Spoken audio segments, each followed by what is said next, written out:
Black refugees of Nova Scotia, adjustment, adaptation, and agency. I would first like to address who the Black refugees are.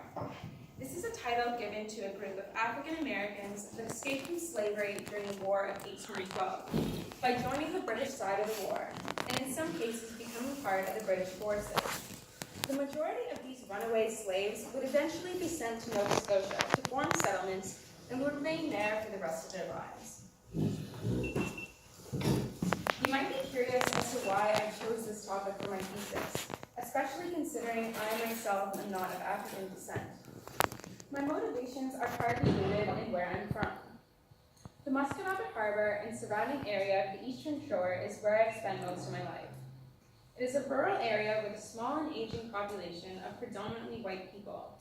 My high school, Eastern Shore District High, was no different, with 400 students in attendance, 397 of which were white.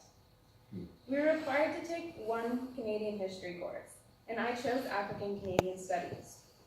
While much of this course was American focused, what I did learn about African Canadian history really interested me. But what really motivated me to learn more about this area of history was the attitudes and comments of my classmates. The implicit and explicit racism that I encountered in this class, brought to light by learning the history of African Canadians, was really upsetting. And while it may not be much, I wanted to dedicate some of my time into learning more about African Canadian history, and in particular, an area that was not as glorified or as well known as the Underground Railroad. I would like to tell the story of a people who experienced institutional racism through every facet of their settlement in Nova Scotia, and were nonetheless able to persevere and successfully form their own communities and culture that still exist today.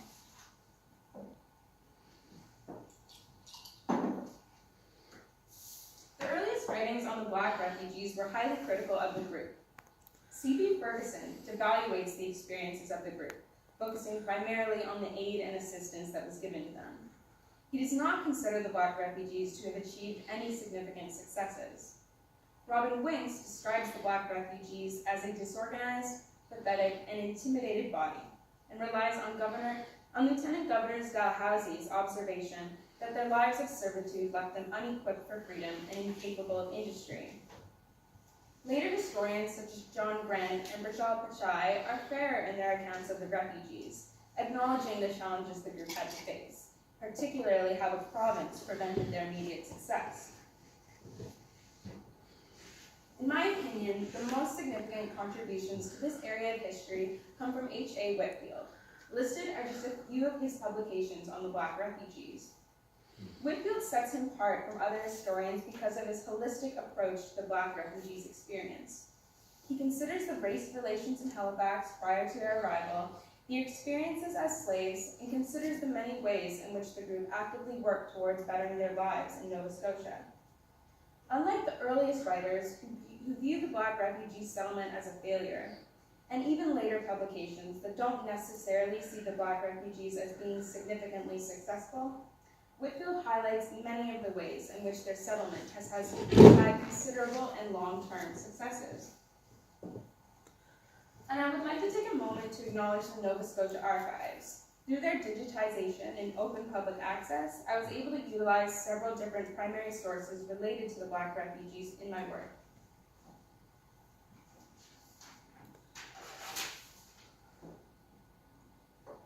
I would like to approach this topic similarly to Whitfield and further identify aspects of the Black refugees' lives that have not been looked at with great detail. This includes their experiences as slaves, escaping slavery, and their time as part of the British militia. I would also like to show how religion played an integral role in overcoming the barriers to successfully settling, and how it became the very core of their community. The majority of the Black refugees come from these two locations, the Chesapeake Bay region and the Georgia Sea Islands, which is part of the Low Country. The different experiences in these two areas that these two areas provided would result in a very fragmented group of settlers to Nova Scotia, making their later coherence even more remarkable. In the Chesapeake, Labor and then eventually mixed grains would be the primary staples, which required slaves to wield a large variety of tools to fill the varied tasks. Low-country slaves produced rice and cotton, requiring a more restricted range of agricultural skills. However, the system of labor used in the Low Country was a tasking system, where once the daily task requirement was completed, slaves were permitted to use the rest of the day as they pleased, whether it be cultivating their personal plots, hunting, fishing, or otherwise. Because this system didn't require strict supervision by whites, black autonomy would be strengthened. Chesapeake slaves worked under a gang system of labor, requiring them to work cohesively and at pace with the leading laborers. This system didn't allow for the same autonomy as the Low Country slaves. Slaves across different regions and plantations would have varying degrees of interaction with the white population and different understandings of their culture. This would obviously have an impact in the ease in which they would be able to adapt to Nova Scotian society. Some slaves would use their knowledge of white society to attempt to escape from slavery. These instances show that slavery was not something that was passively accepted by the population. They were not content with being slaves, as some earlier writings have suggested. Their work would have varied depending on the region and plantation, but all slaves would have experienced the rigors and cruelty of the institution. In the wake of the American Revolution, British-American relations were becoming increasingly strained, and an official declaration of war was made in June 1812. By 1814, Britain began considering using the local slave population to their advantage.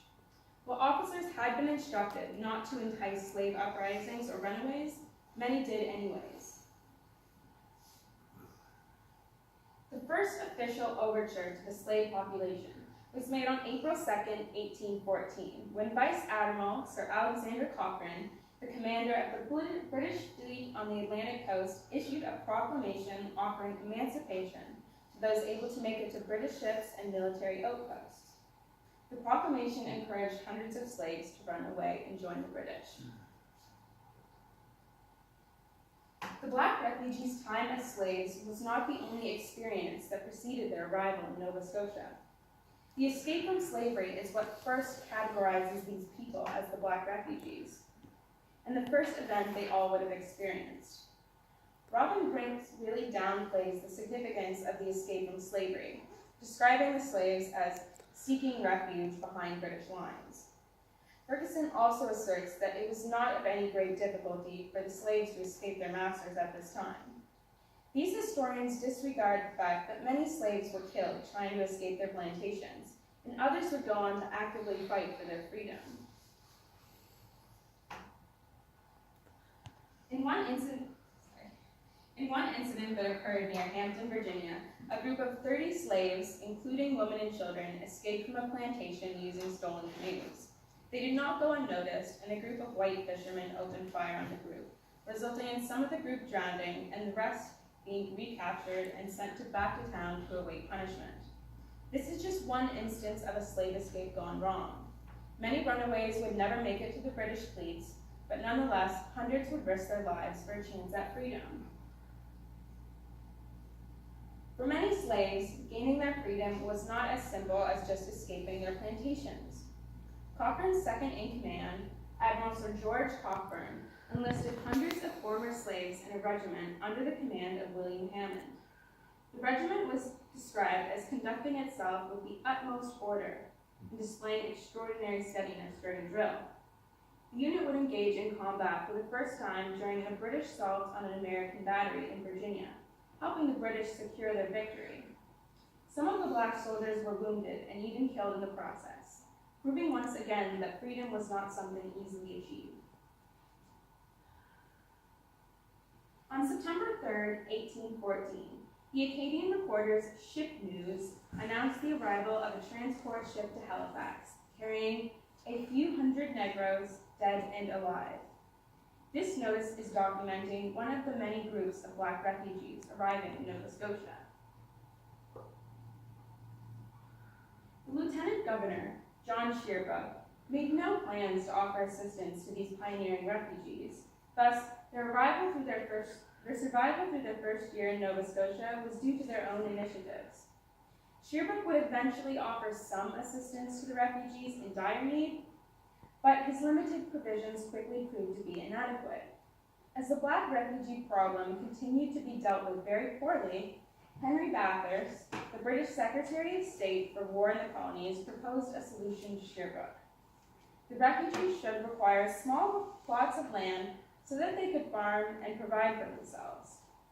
While this sounds good in theory, the promise of land would not provide the Black refugees with as much as an opportunity as they could have hoped. The majority of the Black refugees were sent to North Preston and Hammonds Plains, with smaller contingents settling in Halifax and the Eastern Shore. The land that was allocated to the Black refugees was some of the most infertile in the province, and families were only allocated 10-acre plots, compared to the 100-plus acres allotted to white immigrants. Further, the Black refugees were given no opportunity to sell their land and move to a better part of the colony, because they were only given tickets of location, as opposed to freehold grants. They could live on it and attempt to develop it, but they did not have true ownership of it. Despite the difficulty of their circumstance, the refugees did what they could with the land, most being able to clear at least a quarter of an acre through the initial winter months. Other slaves made active attempts in trying to fight the unfair land allocations. However, the response of the government was minimal. Instead of trying to solve the problems the Black refugees were facing, they viewed the problem as the Black refugees themselves. General George Ramsay, the 9th Earl of Dalhousie, would replace Sherbrooke as Lieutenant Governor in 1816.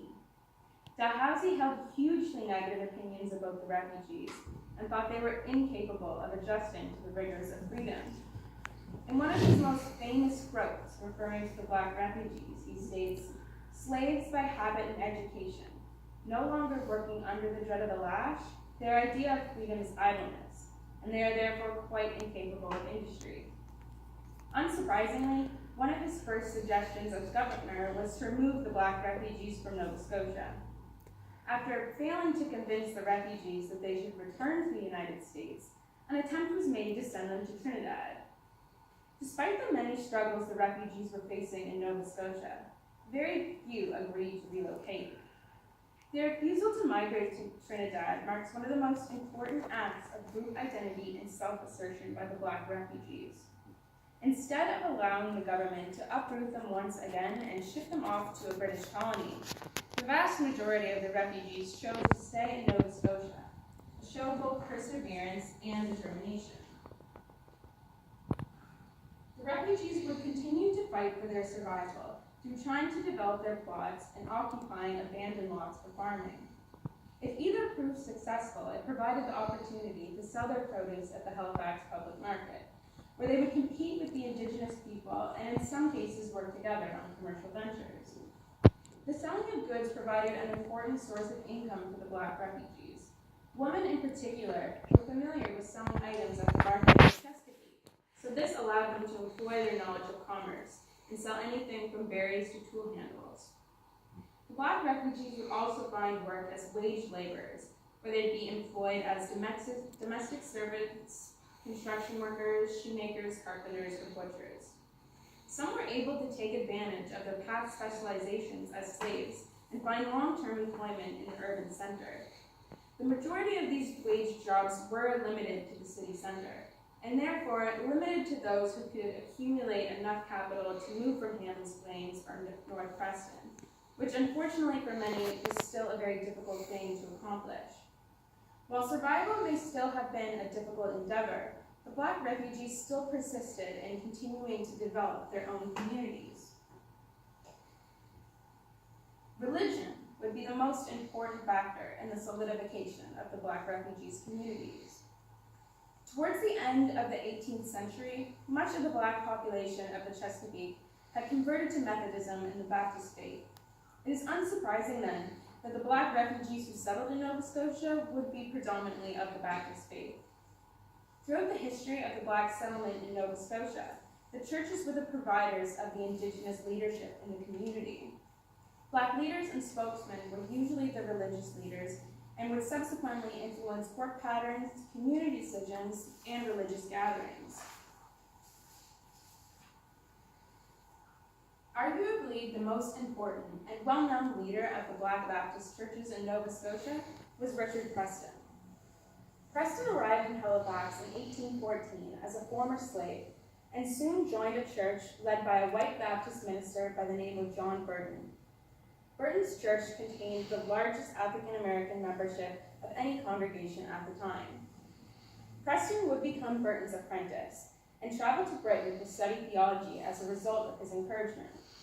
As an ordained Baptist minister, Preston helped organize the African Baptist Church of Halifax on Cornwallis Street, as previously shown. He would also form successive African Baptist churches and the African United Baptist Association. Richard Preston's speaking abilities, charisma, personality, and vision of a collective future are what made him integral to the Black refugees' transformation into a distinct group of British North Americans. The Cornwallis Street African Baptist Church, founded in 1832, was the first major achievement of Preston's initiatives and scholarly support. The African Baptist Church would be integral in the formation of other community associations as well, including the African Friendly Society and the African Abolition Society, both of which would serve as centers for anti-slavery activity and public celebrations that helped construct a political element to the Black refugees' identity. The Black Baptist churches also functioned as something much larger than a simple place of worship. While baptisms are explicitly religious in nature, in this context they were also used as a means to interact socially with friends and relatives. The Black population was able to dance, feast, converse, sing, and enjoy themselves in a space that was authentically their own. These events strengthened community bonds, and due to their unique nature, also served as the center of a growing African Nova Scotian culture.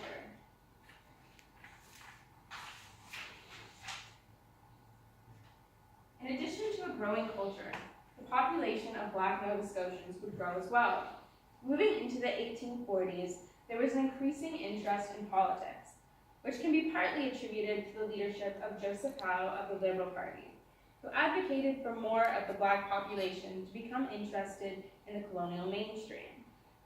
Following his electoral victory, Howe was successful in changing the refugees' tickets of location to freehold grants, marking a noteworthy milestone in the Black refugees' settlement in Nova Scotia.